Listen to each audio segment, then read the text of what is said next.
Welcome back to my channel, this is Sajjad sir. So आज हम हमारा फिफ्थ लेक्चर आने वाले हैं, अपना फिफ्थ लेक्चर में आज देखेंगे हम applications of uniform circular motion. जी, write down heading, applications of uniform circular motion. So इसमें हम पहला एप्लीकेशन देखेंगे, vehicle along a horizontal track.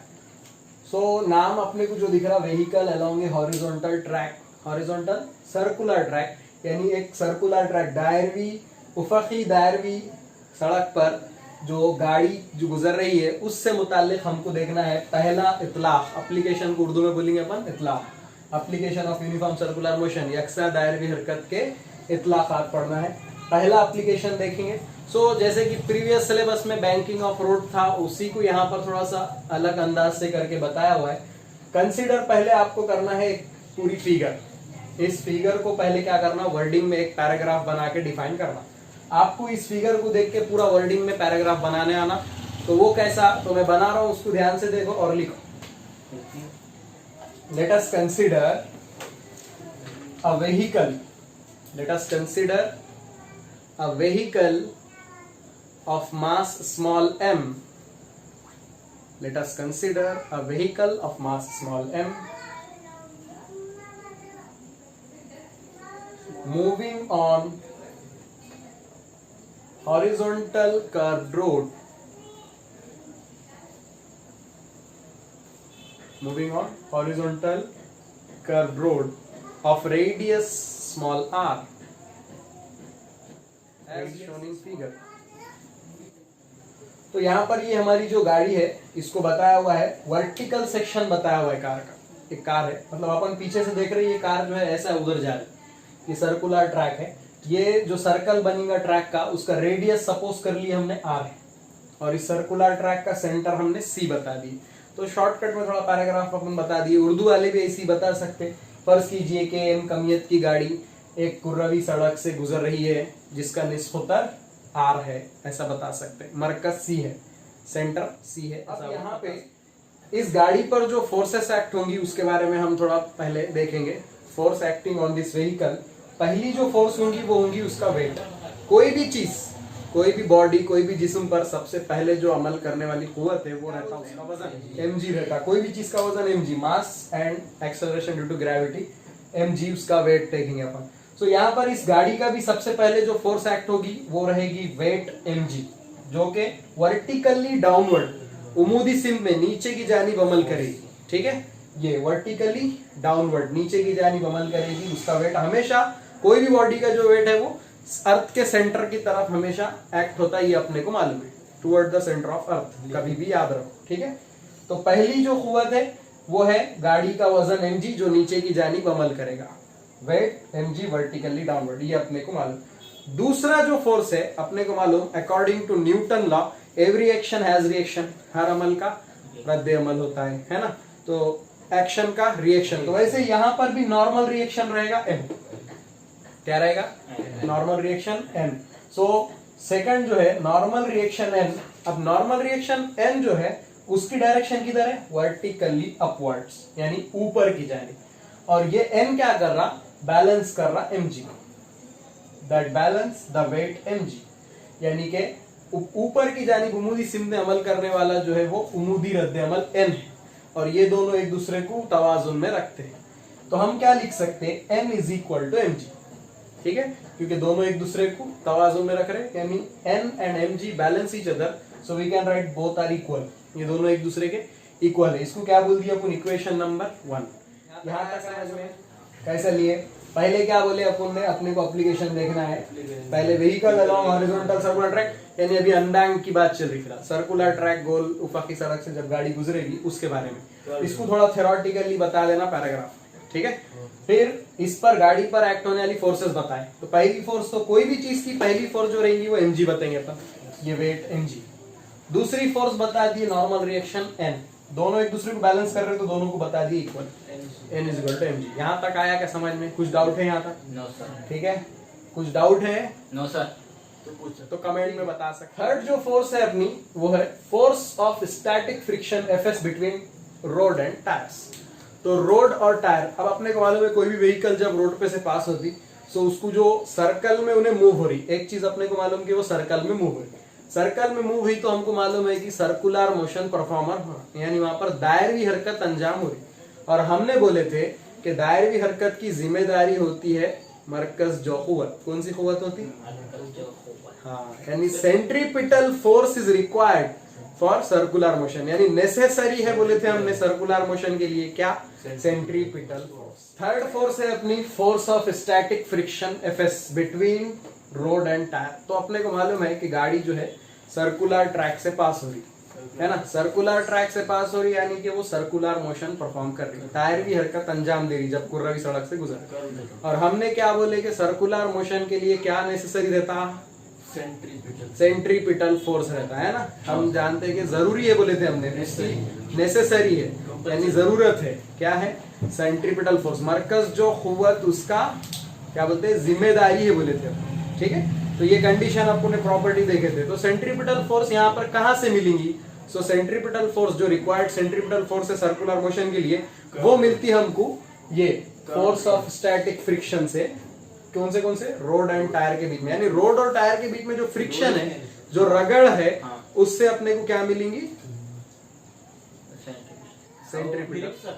So this static friction because it prevent the vehicle from out friction force between road and tire। अब ये जो friction force है, this static friction because it prevent the vehicle from outward slipping and skidding। अब ये उसको slip होने से यानी कि फिसलने से, स्किडिंग से बचाने का काम करेगी।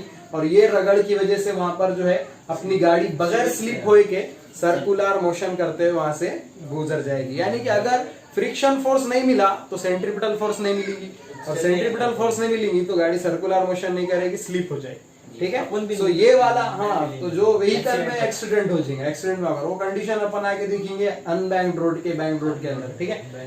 तो यहाँ पर अपन क्या बोल रहे हैं, ये जो अपना स्टैटिक फ्रिक्शन है वो क्या करने वाला है, यहाँ पे हमको स्लीपिंग से, स्किडिंग से बचाना है। आया समझ में? This resultant force which is centripetal force, और इसी वजह से हम इसको ही क्या बोलेंगे? Centripetal force. और हमने सेंट्रीपिटल फोर्स का फॉर्मूला पढ़े थे mv²/r, mr ओमेगा स्क्वायर, दो थे तो हम यहाँ पर लेंगे mv²/r, यानी static force is equal to mv²/r। आया समझ में? तो ये सेंट्रीपिटल फोर्स की इक्वेशन नंबर 2 दे दी इसको। इतना आया समझ में, ठीक है। सो अब हम जानते हैं, क्या जानते हैं? वी हैव दिस, अब जो कि r और mg कांस्टेंट है। जैसा जैसा गाड़ी की स्पीड बढ़ेगी, जैसा जैसा गाड़ी की स्पीड बढ़ेगी वहां पर जो है फोर्स स्टैटिक की वो भी बढ़ेगी, यानी टायर एंड रोड के बीच में जो फोर्स है उसमें भी इजाफा होगा, यानी इंक्रीज होगी। हम क्या बोल सकते हैं कि स्टैटिक फोर्स जो मैक्सिमम होगी वो डायरेक्टली प्रोपोर्शनल रहेगी m के। किसके डायरेक्टली प्रोपोर्शनल रहेगी? m के। n नॉर्मल रिएक्शन है यहाँ पर, ठीक है। सो हम क्या बोलेंगे? जितना ज्यादा friction force tyre and road के बीच में रहेगा, यानी जितना ज्यादा तुम एक्शन लगेंगे उतना ही ज्यादा उसका रिएक्शन रहेगा, ठीक है। नॉर्मल रिएक्शन भी उतना ही। So we have static friction जो मैक्सिमम है वो डायरेक्टली प्रोपोर्शनल रहेगा नॉर्मल रिएक्शन के।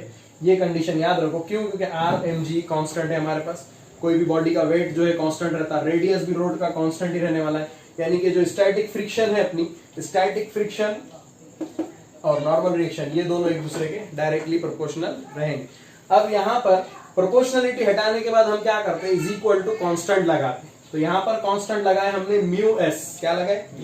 और म्यू एस का नाम रखे कोएफिशिएंट ऑफ स्टैटिक फ्रिक्शन, यानी रगड़ का जरी, कोएफिशिएंट ऑफ स्टैटिक फ्रिक्शन या सुकूनी रगड़ का जरी। इक्वेशन 1 और 2 दो इक्वेशन आ गई हमारे पास। इक्वेशन 1 में हमने बताया n is equal to mg, equation 2 में बताया fs जो है mv²। ये दोनों की वैल्यू उठा के हम यहाँ पर पुट करेंगे। fs की वैल्यू आप रख सकते ये mv²/r, और चूंकि fs मैक्सिमम ले रहे सो ये वेलोसिटी भी मैक्सिमम लेंगे, इसलिए fs की जगह पे mv²/r रखे। fs मैक्सिमम सो वेलोसिटी भी मैक्सिमम। mr कांस्टेंट है तो उसको मैक्सिमम लगाने की जरूरत नहीं, ठीक है। सो fs की वैल्यू यहां से रख दिए, mu as it is n के प्लेस में रखेंगे mg, क्योंकि n की वैल्यू यहां पर हमने देखे mg है, तो n की प्लेस में रख देंगे यहाँ पे mg।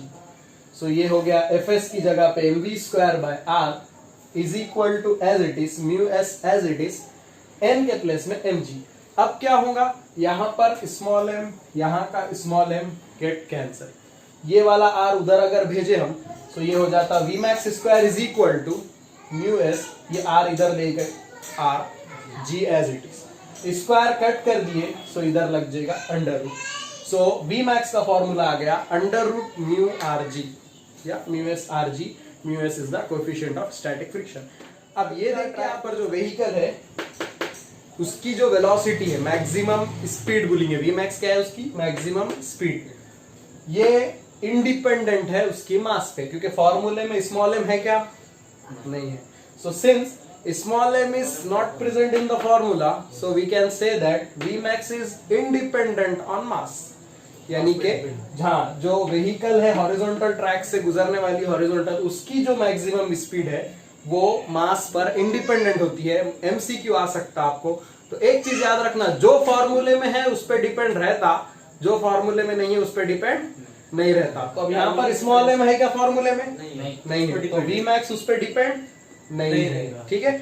और फिर किस पे डिपेंड है, तो जो जो फॉर्मूले में है उस पर डिपेंड है, यानी आप बोल सकते हैं वी मैक्स डिपेंडेंट है कोएफिशिएंट ऑफ स्टैटिक फ्रिक्शन पे, वी मैक्स डिपेंडेंट है रेडियस पे, रेडियस ऑफ रोड पे, एंड वी मैक्स डिपेंडेंट है small g acceleration due to gravity पे, यानी अर्थ पे अलग रहेगा, मून पर अलग रहेगा, मार्स पर अलग रहेगा।